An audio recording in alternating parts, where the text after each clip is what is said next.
ओम शांती. आज आपण पाहतच आहोत की संपूर्ण विश्वात दुःख, अशांती, चिंता आणि भीतीचे वातावरण आहे. आणि अशा या वातावरणात स्वतःची काळजी घेणे अत्यावश्यक झाले आहे. स्वतःचीच म्हणजे आत्म्याची काळजी घेणे. आत्म्याचीच म्हणजे आपल्या मनाची, बुद्धीची आणि संस्कारांची काळजी घेणे. त्यासाठी काय करावं लागेल? स्वतःचे मनोबल वाढवणे, शक्तिशाली बनवणे, सशक्त बनवणे, मनाला स्थिर ठेवणे. त्यासाठी प्रत्येक व्यक्तीला आध्यात्मिकताची आवश्यकता आहे, गरज आहे. मग आध्यात्मिकता म्हणजे काय? आध्यात्मिकता म्हणजेच आत्माचा विकास. आत्माचा विकास म्हणजेच काय? मन, बुद्धी आणि संस्कारांचा विकास. आणि त्यासाठी आपल्याला राजयोगाचा अभ्यास खूप मदत करतो. तर राजयोग म्हणजे काय आहे हे नेमकं आपण जाणून घेऊया. राजयोग म्हणजेच की ज्याचं वर्णन आपण अ, गीतेमध्ये ऐकलेलं आहे. जो श्रीकृष्णाने अर्जुनाला सांगितला तो हा राजयोग. कारण की राजयोग खूप प्रसिद्ध आहे. म्हणतात की विदेशी लोक भारतात खास राजयोग शिकण्यासाठी येतात. मग राजयोग म्हणजेच काय आहे? ज्या राजयोगाबद्दल म्हटलंय की राजयोग प्राचीन, हं, राजयोग असं म्हटलेलं आहे. तर तो सत्य राजयोग कुठला आहे? तर राजयोग म्हणजेच काय? अनुशासन.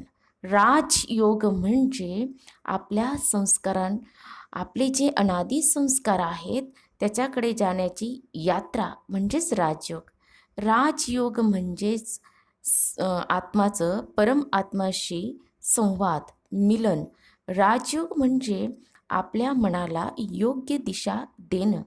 राजयोग म्हणजेच काय? अमृतधारा. राजयोग म्हणजेच काय? संजीवनी बुटी, की ज्यामुळे आत्माचे जन्मजन्मांतरचे विकार रूपी रोग, काम, क्रोध, लोभ, मोह, अहंकार, ईर्ष्या, द्वेष, भीती, सुस्ती, आळस इत्यादी जे रोग आहेत ते निघून जातात. राजयोग म्हणजे आत्मासाठी एक टॉनिक आहे. राजयोग विटॅमिन पण आहे. तर राजयोगचा जर आपण संधी विच्छेद केला तर राज प्लस योग. राज म्हणजेच काय?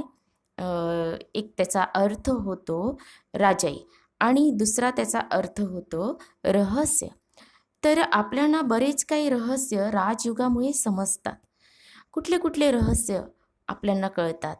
तर ते रहस्य आहेत की मी कोण आहे. मी या सृष्टीवर जन्म घेतलेला आहे. या सृष्टीची संपूर्ण माहिती आपल्याला कळते.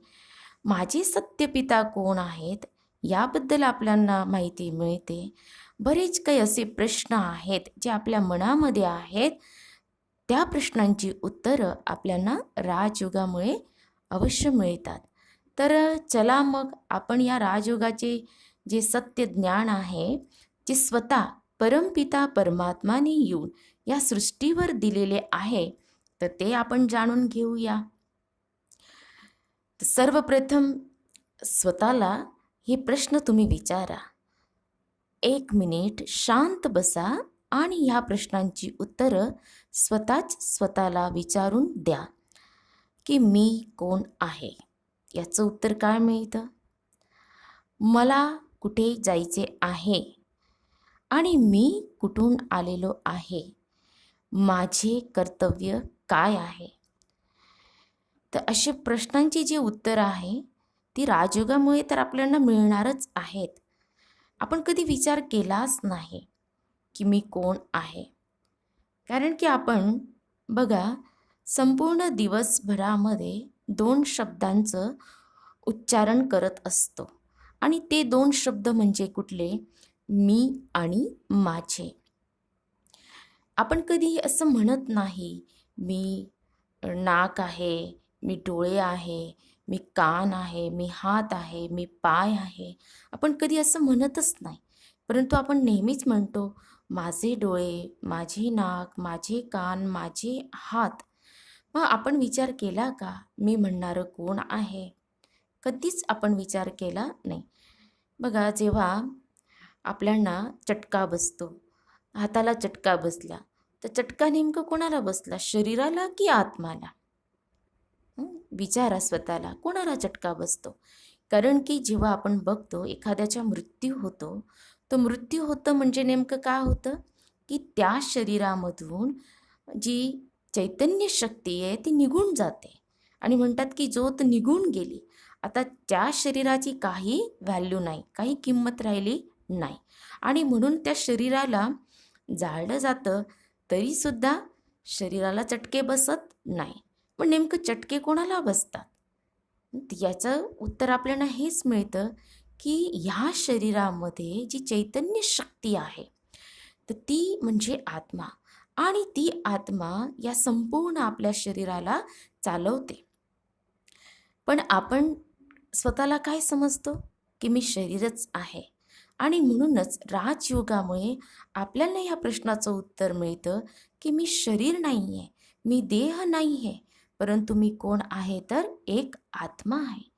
जसं बघा, हं, पायामध्ये काटा रुततो, तो काटा रुतल्यानंतर जे सेन्सेशन आहे, ज्या संवेदना आहेत त्या कुणाला होतात? त्या शरीराला होतात की आत्माला होतात? याचं उत्तरही हेच आहे की ते आत्मालाच होतात. कारण की जेव्हा आत्मा निघून जाते त्या शरीराचं पोस्टमार्टम केलं तरीसुद्धा काही फरक पडत नाही.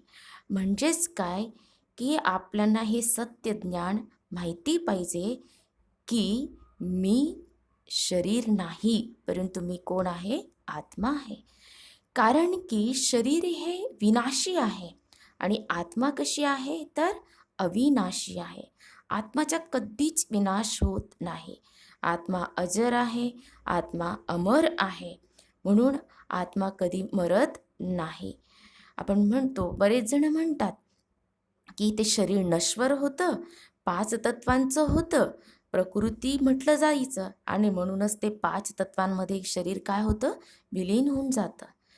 तर मग का नाही मग आपण आपल्या प्रॅक्टिकल लाईफमध्ये आपण जर ही स्मृती ठेवली की मी शरीर नाही, परंतु मी कोण आहे? आत्मा आहे. आता आत्मा आणि शरीर या दोघांनीच काय बनलेलं आहे तर जीवन असं बनलेलं आहे. तर जीवन एकटी आत्मा आहे तरी जीवन नाही आणि एकटं शरीर आहे तर एकटं शरीर आहे तरी जीवन नाही आणि एकटी आत्मा आहे तरी जीवन नाही. जीवन म्हणजे आत्मा प्लस शरीर याच्याने बनलेलं आहे. आपण बघतो की शरीरामध्ये जर आत्मा नाही तर शरीर एक सापळ्याप्रमाणेच आपल्याला दिसतं, है ना, आणि सगळेच जण त्याला घाबरतील सुद्धा. आणि म्हणूनच की जीवन म्हणजेच काय? आत्मा आणि शरीर. आता हे जे जीवन आहे तर जीवन जगण्यासाठी आपल्याला कुठल्या गोष्टी पाहिजेत? तर जीवन जगण्यासाठी बरेच जण काय म्हणतात की हवा पाहिजे, पाणी पाहिजे, ऑक्सिजन पाहिजे, अन्न पाहिजे, वस्त्र पाहिजे, निवारा पाहिजे, ह्या गोष्टी पाहिजेत. हो, शरीरासाठी ह्या गोष्टी तर पाहिजेच पाहिजे आहेत. आपलं हे जे शरीर आहे 5 तत्वांचं बनलेलं आहे. आकाश, जल, वायू, पृथ्वी, अग्नी या 5 तत्वांचं हे शरीर बनलेलं आहे आणि म्हणूनच शरीरासाठी या गोष्टींची तर आवश्यकता आहेच आहे. पण आत्मासाठी सुद्धा आपल्याला काही गोष्टी पाहिजेत. मग आत्म्याला काय पाहिजे? आणि त्या मूळ आहेत आणि ते म्हणजेच काय? सुख, शांती, आनंद, प्रेम, शक्ती, ज्ञान, पवित्रता या आत्म्याला पाहिजे आहेत. का? कारण की आत्मा या 7 गुणांनीच बनलेली आहे. म्हणूनच आत्म्याला या 7 गोष्टी पाहिजे. तर आत्म्याला सतोगुणी असं म्हटलं जातं. ज्ञान, पवित्रता, सुख, शांती, प्रेम, आनंद, शक्ती ह्या आत्माचे हे ओरिजिनल 7 गुण आहेत. आणि या 7 गुणांपैकी एक गुण जरी नाही मिळाला तरी आत्मा लगेच टेन्शनमध्ये येते. जसं बघा, शरीरासाठी जसं 5 तत्वांची आवश्यकता आहे आणि एक तत्व जरी शरीराला नाही मिळालं तर लगेच काय होणार? सफोकेशन व्हायला लागेल, जीव गुदमरायला लागेल. त्याचप्रमाणे आत्माला सुद्धा या 7 गोष्टींची या आवश्यकता आहे. मग आपल्याला त्या 7 गोष्टी कसं काय मिळतील? तर मनुष्य आत्मा प्रयत्न करत असतात हे जे 7 गुण आहे हे मिळवण्यासाठी. मग ते काय करतात हे 7 गुण मिळवण्यासाठी? तर 7 गुण मिळवण्यासाठी आपणच काय करतो, की वेगवेगळ्या प्रकारचे कर्म करतो आणि वेगवेगळ्या प्रकारचे कर्म करून आपण हे 7 गुण जे आहेत हे मिळवण्याचा आपण प्रयत्न करतो. बघा, आपण बघतो शाळेमध्ये मुलं जातात, कॉलेजमध्ये जातात. कशासाठी जातात? तर ज्ञान मिळणार म्हणूनच जातात ना. कोणी भक्ती करतं तर कशासाठी करतात? तर भक्ती म्हणजेच काय, की शुद्धता पाहिजे आणि म्हणूनच भक्ती केली जाते. कोणी समाजसेवा करतं तर कशासाठी? बऱ्याच जणांना आनंद मिळतो आणि म्हणूनच समाजसेवा. पण बघतो आपण हे कर्म करून देखील सुद्धा हे 7 गुण जेव्हा मिळत नाही, तर त्यावेळेस मग मनुष्य आत्मा परमेश्वराकडे जाते आणि म्हणते, हे प्रभू मला शांती दे, हे प्रभू, है ना. तर मला शक्ती पाहिजे, मला प्रेम पाहिजे. तर परमेश्वराकडे मागायला सुरुवात मनुष्य आत्मा करते. परंतु परमेश्वर असं म्हणणार नाही, की वरून काही देणार नाही, हे घे बाळा शांती घे, हे घे बाळा प्रेम घे, हे घे बाळा शक्ती घे, असं म्हणणार नाही. परंतु परमेश्वर आपल्याला त्याची जी सत्यविधी आहे, की हे जे 7 गुण आहेत, हे 7 गुण तुम्हाला कसे मिळतील, त्याची विधी आपल्याला परमेश्वराकडून, परमात्माकडून आपल्याला दिली जाते. आणि ती विधी म्हणजे काय आहे? तर ती विधी आहे ना, लक्ष देऊन ऐका. ती विधी आहे, की ती विधी सांगितली परमपिता परमात्माने, की हे बाळा तू शरीर नाही, परंतु तू कोण आहे? आत्मा आहे. आणि हेच सत्य आहे. आणि ज्या वेळेस तू हे रिअलाईज करणार, की तू शरीर नाही, परंतु तू आत्मा आहे आणि आत्मामध्येच हे 7 गुण आहेत, तर त्यावेळेस तुला रिअलाईज होणार हे 7 गुण. मी ज्ञानस्वरूप आहे, मी पवित्र स्वरूप आहे, मी शांत स्वरूप आहे, मी सुख स्वरूप आहे, मी प्रेम स्वरूप आहे, मी आनंद स्वरूप आहे, मी शक्ती स्वरूप आहे. हे म्हटल्यानंतरच आपल्यामध्ये हे गुण यायला सुरुवात होते. आणि ज्यावेळेस आपलं जेव्हा कनेक्शन परमपिता परमात्माशी होते, कारण की परमात्मा तर सागर आहे, शांतीचे सागर आहे, सुखाचे सागर आहेत. आणि ज्यावेळेस आपण त्यांच्या सानिध्यामध्ये जातो, त्यावेळेस आपल्यामध्ये हे गुण यायला सुरुवात होते. तर ही विधी आहे, हे 7 गुण आपल्याला मिळायला सुरुवात होते. आता हे तर झालं आत्माचे 7 गुणांबद्दल. मग आत्मामध्ये 3 शक्तीसुद्धा आहेत आणि त्या सूक्ष्म शक्ती आहेत. तर त्या सूक्ष्म शक्ती कुठल्या आहेत? तर त्या म्हणजे मन, बुद्धी आणि संस्कार. आता मन काय करतं? तर मन हे विचार करतं. विचार करण्याचं कार्य कोणाचं आहे? मनाचं. बुद्धी काय करते? निर्णय घेते. आणि बघण्याचं कामसुद्धा बुद्धी करते, ज्याला आपण म्हणतो व्हिज्युअलायझेशन. आणि संस्कार, ज्याप्रमाणे आपण विचार केलेत त्यानुसार आपण निर्णय घेतो आणि कर्म करायला सुरुवात करतो. आणि त्या कर्माची जी छाप आहे ती आत्मावर पडते आणि ते आपले काय बनतात? तर संस्कार बनतात. म्हणजेच मन, बुद्धी आणि संस्कार ह्या आत्माच्या 3 शक्ती आहेत. आता मनाबद्दल आपण भरपूर काही ऐकलेलं आहे, की मनाबद्दल काय म्हटलं जातं? बरेच जण काय सांगतात, की मन आमचं एकाग्र होत नाही, मन स्थिर राहत नाही, मन चंचल आहे, मन एक घोड्यासारखं आहे, असं म्हटलं जातं. मन नीच आहे, मन पापी आहे. मनाला भरपूर काही काही उपमा दिलेल्या आहे. परंतु राजयोगामध्ये मनाला खूप सुंदर म्हटलेलं आहे. मन खूप सुंदर आहे. ज्याप्रमाणे एक छोटं मूल असतं, छोटं बाळ आहे, त्याला आपण सांगतो, समजवतो, की बाळा हे तुझ्यासाठी चांगलं नाही आहे. तर ते बाळ ऐकून पण घेतं आणि समजून घेतं. त्याचप्रमाणे मनसुद्धा एक छोटा मुलासारखंच आहे. त्याला जर आपण समजवलं तर ते समजून घेतं. आणि म्हणूनच राजयोगामध्ये म्हटलेलं आहे की मन हे खूप सुंदर आहे. पण आपण बघतो की मनामध्ये असंख्य विचार येतात, खूप विचार येतात. तर मेडिकल सायन्सने ॲनालिसिस करून सांगितलेले आहेत की एका मिनिटामध्ये 35 ते 40 विचार मनामध्ये येतात. आता तुम्हीच विचार करा की 24 तासामध्ये मनामध्ये किती विचार येत असतील आणि कुठले विचार येतात, तेही ॲनालिसिस करून सांगितलेले आहे. संपूर्ण दिवसभरामध्ये 4 प्रकारचे विचार जे मेडिकल सायन्सने ॲनालिसिस करून सांगितले ते म्हणजेच 4 प्रकारचे विचार आपल्या मनामध्ये येतात. पॉझिटिव्ह, निगेटिव्ह, नेसेसरी आणि वेस्ट. सकारात्मक विचार, नकारात्मक विचार, आवश्यक विचार आणि व्यर्थ विचार. आता आपणच विचार करायचे की आपल्या मनामध्ये जास्तीत जास्त कुठले विचार येतात, आपण चेक करायचे. आता त्याआधी सकारात्मक विचार कुणाला म्हटलेला आहे, श्रेष्ठ चिंतन कुणाला म्हटलेलं आहे, की ज्याच्यामध्ये ईर्ष्या नसेल, द्वेष नसेल, नफरत नसेल, घृणा नसेल, कुठल्याही प्रती, कोणाच्याही प्रती, कुठल्याही मनुष्य आत्माप्रती कुठलीही अशी नकारात्मकता नसेल, तर त्याला आपण काय म्हणणार, सकारात्मक विचार असं म्हणणार. की शॉर्टमध्ये सांगायचं म्हटलं व्हॅल्यू बेस्ड थॉट असं म्हटलं जातं, की जे गुणांवर आधारित विचार असतील ते म्हणजेच काय, सकारात्मक चिंतन.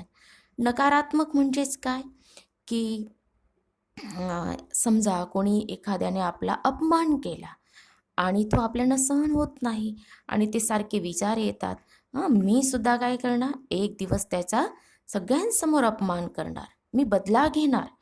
तर हे जे काही विचार आहेत तर हे सगळे काय आहेत, नकारात्मक. आणि म्हणूनच म्हटलं जातं की ईर्ष्या, द्वेष, घृणा, नफरत, बदला घेण्याची भावना याच्याशी रिलेटेड जे काही थॉट्स येतात ते म्हणजेच काय, निगेटिव्ह थॉट्स. ते म्हणजेच काय, नकारात्मक विचार त्यांना म्हटलं आहे.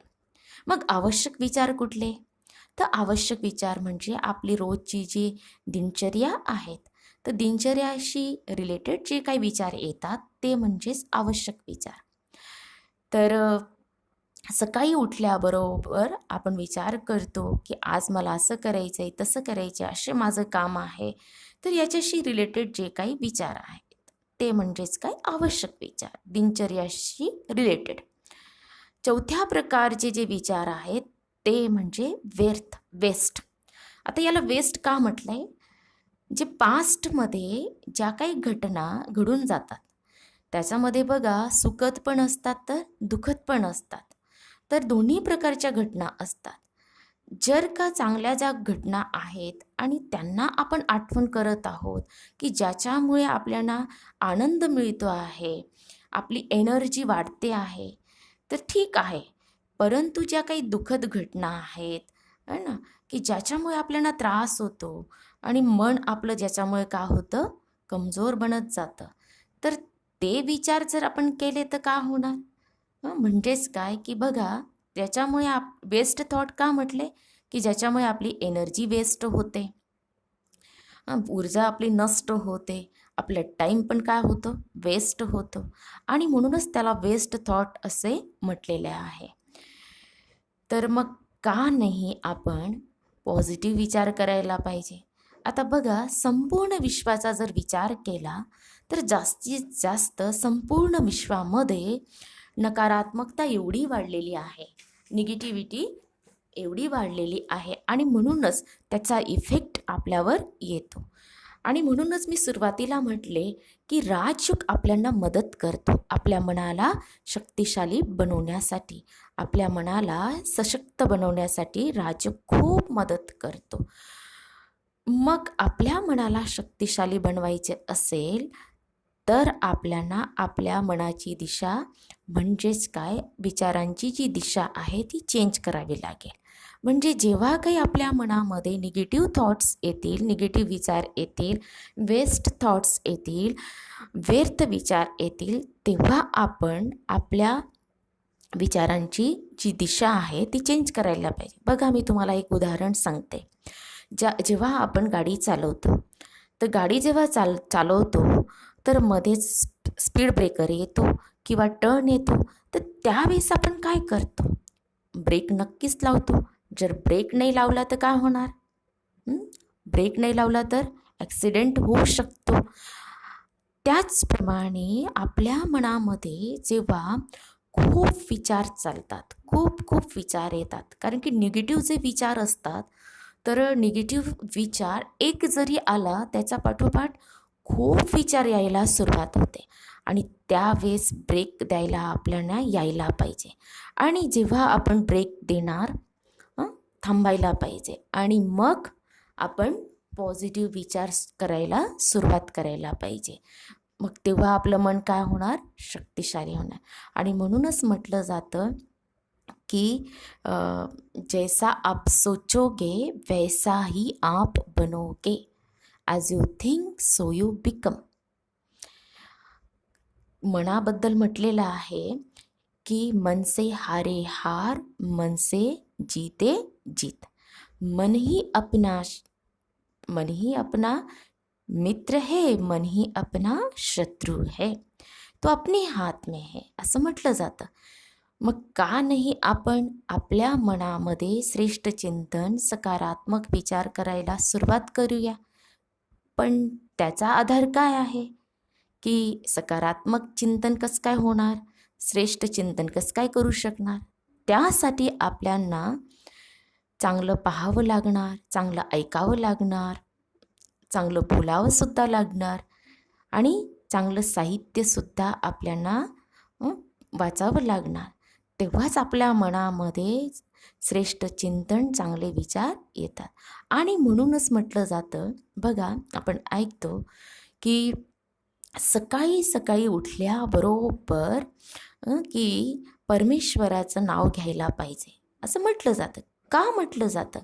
कारण की आपली जी सकाळची जी म्हणतात ना, सकाळची जी सुरुवात आहे, सुरुवात आपण जर चांगल्या विचारांनी केली तर आपला संपूर्ण दिवस कसा जाणार? एकदम चांगला जाणार. आणि म्हणूनच आपण श्रेष्ठ विचारांनी सुरुवात करायला पाहिजे. तर श्रेष्ठ विचार, सकारात्मक विचार कुठला आहे? तर मी तुम्हाला एक उदाहरण सांगते.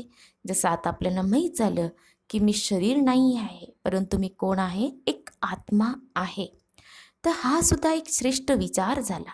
कारण की आपण जर का मी आत्मा आहे आणि या शरीराद्वारे कर्म करणारी मी आहे, जेव्हा आपल्याला ही स्मृती येते तर संपूर्ण दिवस आपला खूप चांगला जातो.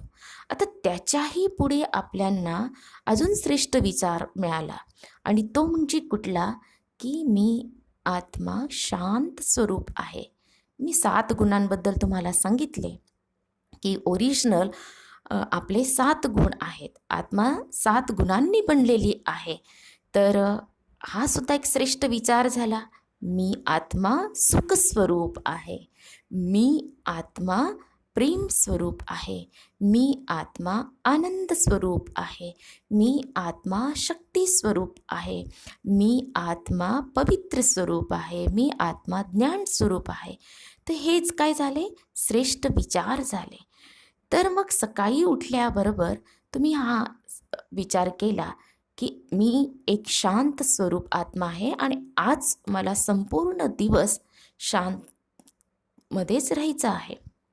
मग जो काही आपल्यांना राग येतो ना दिवसभरामध्ये, काही बऱ्याच जणांना म्हणतात क्रोध येतो, राग येतो, ईर्ष्या करतो, आपण द्वेष करतो, तर हा श्रेष्ठ विचार जर आपण दिला तर तो दिवसभरामध्ये आपल्याला येणार नाही.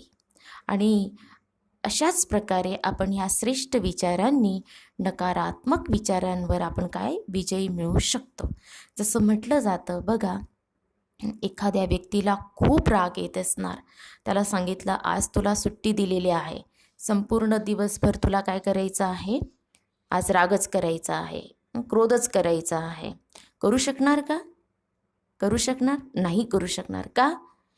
कारण की क्रोध करणं, राग करणं, ईर्ष्या करणं, द्वेष करणं हा आत्माचा ओरिजिनल गुण नाही आहे.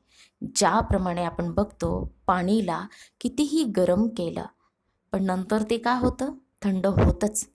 कारण की पाण्याचा गुणधर्म काय आहे? शीतलता. त्याचप्रमाणे आत्माचा पण स्वधर्म आहे शांती, आणि म्हणूनच आत्मा राग करू शकत नाही. तर आपण सहजपणे आपण सकारात्मक चिंतन, श्रेष्ठ चिंतन आपण करू शकतो. तर परमपिता परमात्माने आपल्याला खूप सुंदर विधी सांगितली. या 7 गुण आपण आपल्या जीवनामध्ये कसे मिळवू शकतो, आणि आत्माच्या ज्या शक्ती आहेत, सूक्ष्म शक्ती, मन, बुद्धी आणि संस्कार, या सूक्ष्म शक्तींद्वारे सुद्धा आपण या 7 गुणांचा अनुभव करू शकतो. तर मनाबद्दल तुम्हाला माहिती सांगितली की मन कसं आहे, राजयोगाने मन कसं बनतं, आपलं एकदम सुंदर बनतं. तर आजपासून आपण काय करायला सुरुवात करायची की पॉझिटिव्ह विचार, आणि पॉझिटिव्ह विचार जे काय आहेत, सकारात्मक विचार जे काय आहेत, ते कशामुळे येतील? चांगलं पाहिल्याने, चांगलं ऐकल्याने, चांगलं बोलण्याने, चांगलं साहित्य वाचण्याने पॉझिटिव्ह विचार. आणि म्हटलं जातं की सत्संग, आणि ज्यावेळेस आपण सत्याचा संग करतो तर त्यावेळेस आपण सकारात्मक बनायला सुरुवात होते, है ना. आपण श्रेष्ठ चिंतन करायला सुरुवात करतो. मग दुसरी जी शक्ती आहे आत्माची, तर ती म्हणजे कुठली आहे? ती म्हणजे बुद्धी. आता बुद्धीचं काम काय आहे? निर्णय घेणं. आणि दुसरं आहे व्हिज्युअलायझेशन. तो बुद्धीच, जसं बघा आता म्हटलं जातं की ज्यावेळेस मेडिटेशन आपण करतो, कारण की राजयोगामध्ये राजयोग म्हणजेच काय? मेडिटेशन. तर मेडिटेशनमध्ये काय केलं जातं की मन आणि बुद्धी याच्याद्वारे आपण परमात्माशी काय करतो? मिलन मनवतो. आणि म्हणूनच आत्माच्या ज्या सूक्ष्म शक्ती आहेत, मन आणि बुद्धी, हे व्यवस्थितपणे समजून घेणं आवश्यक आहे. तर ज्याप्रमाणे आपण विचार केला की मी एक शांत स्वरूप आत्मा आहे, तर त्याप्रमाणे आपल्याला काय करावं लागेल? व्हिज्युअलायझेशनसुद्धा करावं लागेल आणि रिअलाईज करावं लागेल की मी आत्मा शांत स्वरूप. त्यावेळेस आपल्याला काय होणार? अनुभूती नक्कीच होणार. पण आपण बघतो की बऱ्याच वेळा बुद्धीला मन काय करतं? प्रभावित करून देतं. कारण की मनामध्ये खूप विचार येतात, खूप विचार येतात, आणि त्यामुळे बुद्धी काय होते? कन्फ्यूज होते आणि व्यवस्थित निर्णय घेऊ शकत नाही. आणि मग आपण दुसऱ्यांना विचारतो, तुम्ही सांगा काय करायला पाहिजे. दुसऱ्यांना सांगतो, मला काही समजत नाही आहे, तुम्ही सांगा. आता बघा, आपल्या मनाची स्थिती अशी आहे आपल्याला, पण दुसऱ्यांच्या मनाची स्थिती कशी असेल हे आपण कसं काय सांगू शकतो. आणि जर समजा त्यांनाही आपण विचारलं की तुम्ही सांगा की काय करायला पाहिजे, आणि त्यांनी जर आपल्याला सांगितलं असं असं करा, आणि ज्यावेळेस आपण तसं करतो आणि जर का आपल्या जीवनामध्ये वाईट झालं, व्यवस्थित झालं नाही, तर दोष कोणाला देणार? ज्यांना आपण विचारलं होतं यांनीच असं सांगितलं होतं. मग का नाही आपण आपल्या बुद्धीला क्लीन आणि क्लिअर बनवूया, बुद्धीला दिव्य बनवूया, आणि ती बुद्धी बनणार ती म्हणजे राजयोगामुळे. तर ही दुसरी शक्ती आहे. आणि तिसरी जी शक्ती आहे आणि ती म्हणजे काय? संस्कार. तर संस्कार बद्दल आपण ऐकत असतो की संस्कारांपुढे एक शब्द लावला जातो, तो म्हणजे स्वभाव. म्हटलं जातं स्वभाव आणि संस्कार. आणि असं म्हटलं जातं की ह्या सृष्टीवर म्हटलं जातं की प्रत्येकजण वेगळं आहे, एक न मिले दुसरे से, अद्वितीय आहे. कारण की प्रत्येकाचा स्वभाव वेगळा आहे, प्रत्येकाचे संस्कार वेगळे. का वेगळे आहे? कारण की प्रत्येकाचं कर्म वेगळं आहे आणि प्रत्येकाचं कर्म वेगळं असल्यामुळे प्रत्येकाचे संस्कार कसे आहेत? वेगवेगळे आहेत. तर बघा, आपले जे वाईट संस्कार आहेत, ते वाईट संस्कार आपल्यांना काढून टाकायचे आहेत आणि चांगले संस्कार आपल्यांना धारण करायचे आहेत. तर त्यासाठी काय करावं लागेल? जसं म्हटलं जातं की लोहेसी लोहा कटता है, त्याचप्रमाणे आपण संस्कारांनी संस्कारांचं परिवर्तन करू शकतो. म्हणजेच काय, की आपण जर चांगले संस्कार धारण करत गेलो तर वाईट संस्कार आपल्यामध्ये मधले ॲटोमॅटिक निघून जातील. तर संस्कार हे किती प्रकारचे आहेत? तर म्हटले जातात की संस्कार हे 5 प्रकारचे आहेत. 5 प्रकारचे संस्कार. पहिले प्रकारचे जे संस्कार जे तुम्हाला सांगितले की ओरिजिनल जे संस्कार, आत्माचे जे 7 गुण आहेत, जे अनादी गुण म्हटलेले आहेत, ते म्हणजे आपले मूळ संस्कार आहेत आणि ते आपल्याला एका छोट्या बाळामध्ये दिसतं आपल्याला. जस्ट ज्याने जन्म घेतलेला आहे आणि त्याच्यामध्ये आपल्याला ते 7ही गुण आपल्याला दिसतात. दुसऱ्या प्रकारचे जे संस्कार आहेत ते म्हणजे पूर्वजन्मेचे संस्कार.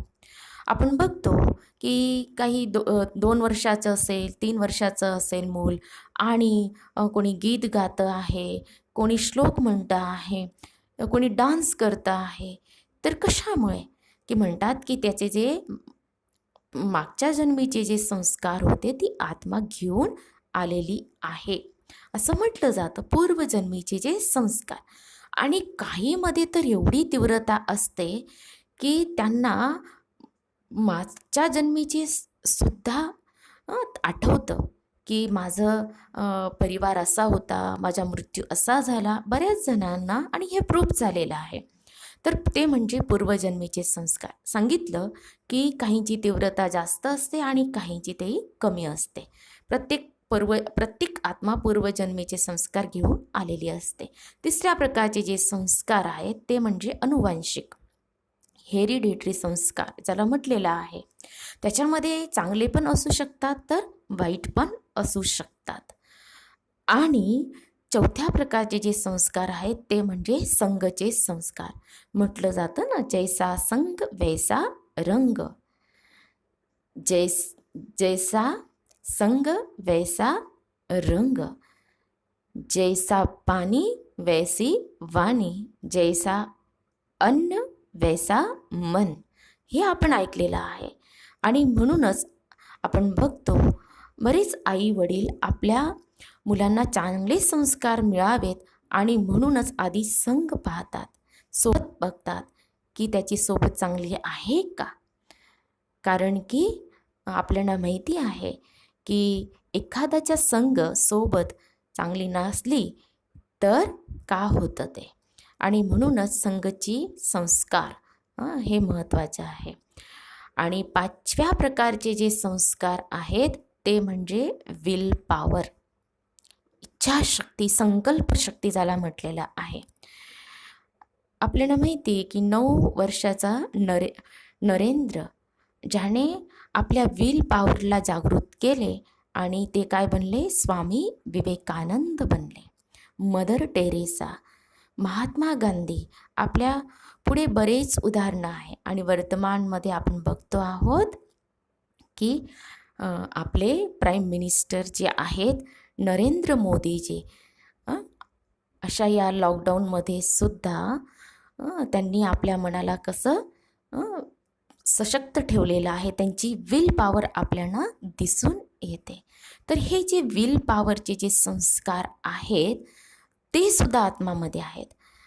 तर आपल्यांना माहिती नव्हतं की आपले जे मूळ संस्कार कुठले आहेत ते आपल्याला माहिती झालेत. तर मग का नाही आपण आपले जे मूळ संस्कार आहेत त्या विल पॉवरद्वारे त्यांना आपण काय करायचं?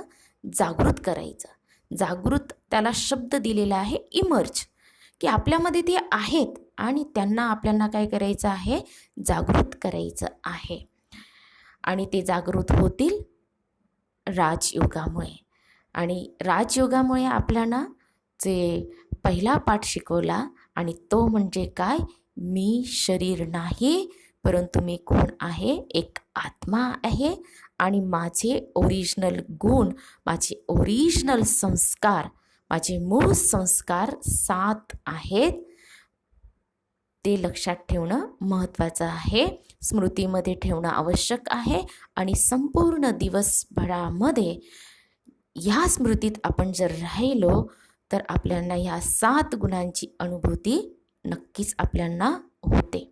तर मन, बुद्धी आणि संस्कार ह्या आत्म्याच्या 3 सूक्ष्म शक्ती आहेत. तर तुम्हाला एक खूप छान उदाहरण मी सांगते.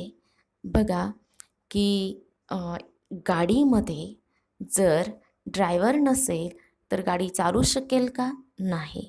त्याचप्रमाणे शरीरामध्ये जर आत्मा नसेल तर शरीर चालू शकणार नाही. आणि म्हणूनच हा अभ्यास खूप महत्त्वाचा आहे की मी आत्मा आहे, मी आत्मा आहे, मी आत्मा आहे, मी शरीर नाही. आता आत्मा येते कुठून? आत्मा जाते कुठून?